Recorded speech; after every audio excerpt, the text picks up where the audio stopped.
Prej ku ka pas shpërthy ai virusi, nëse se keni harru, halo SARS-CoV-2, që thuhet për një rrjedhje laboratorike në Wuhan të Kinës, ose që është një rrëfim folklorik kur një kineze ka hongër lilakurisht notës në pazarin e Wuhanit, bota ka rrëshqit prej një krize në një krizë tjetër e nuk po i shihet funi. E megjithatë, në mes kësaj bote të përfshime nga tensione, një lajm pozitiv ka ardhur prej një veni ku mas paku pritej, e prej një personi që gjithashtu mas paku pritej prej tij. Po flas për Sirin, i cili shtet për 2 dekada është kon sinonim i ferrit edhe i terrorit. Një territor ku janë ndërë lumej gjaku, ku kanë bashkëqeveris diktatura e terrorizmi. Së duket sikur ka rënë dur më të sigurta, edhe pse ironikisht ato duri përkasin një njeri që deri dje vetë është konë simbol i terrorit edhe i frikës. Po flas për historinë e Ahmed al-Shara, e cila është një histori paradoksi dhe kontrasti. Ky njeri dikur e njoft me emrin Abu Muhammad al-Jolani, komandanti Al-Qaides në Irak e themeluesi i frontit Al-Nusra në Siri. Për kokën e tij Amerika ka pas dhënë shpërblim për $10 milion. Sot i njëjti është presidenti i Sirisë, o vesh me kostume elegante, të i folën podiumin e Kombeve të Bashkuara. Për 7-8 muaj këtë këndryshim, ndërkohë që njerëzit normal, anën bon botës, po shndrohen në ekstremist, në militant, terrorist e vrasës. Vesh në Siri ndodhi e kundërta. Një terrorist vendosi me u bon njeri normal, jo shenjtor, jo shpetimtar, njeri normal, që fol për rend e jo për kaos. Ky portret i Ahmed al-Shara është i bazuar kryesisht në një profil gjatë të The New York Times, e cila gazete ka botu dje. Al-Shara ka lind vitin 1982 në një familje normale siriane, me fëmijë të qetë, i buti përkushtuar ndaj librave.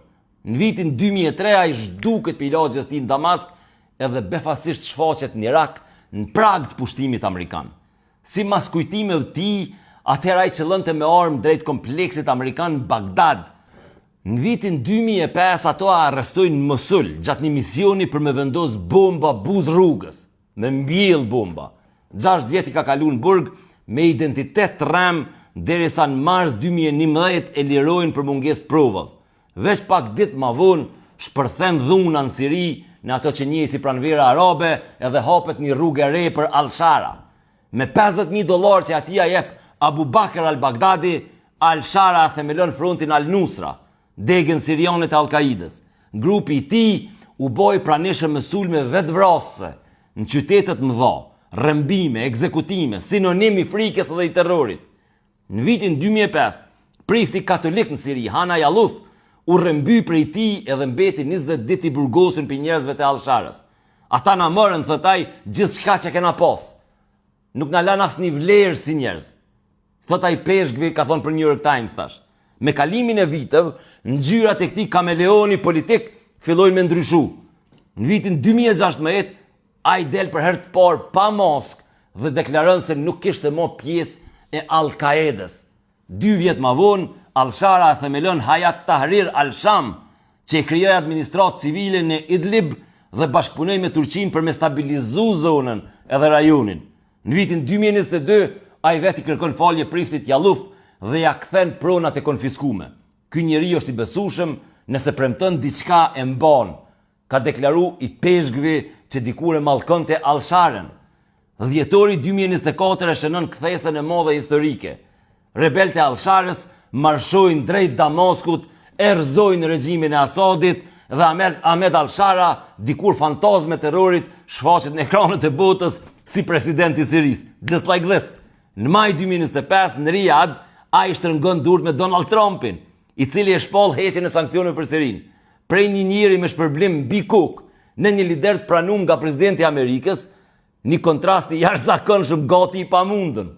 Sot ai al-Shara pritet me kon presidenti i parë sirian që 58 vjet, që flet në asamblenë e përgjithshme të OKB-s, dhe Robert Ford, i njëjti ambasador që u mbyll në ambasadën amerikane në Damask, pe frikës bombave, tash thot, ai nuk është më xhihadist që përpiqej me u duk pragmatist.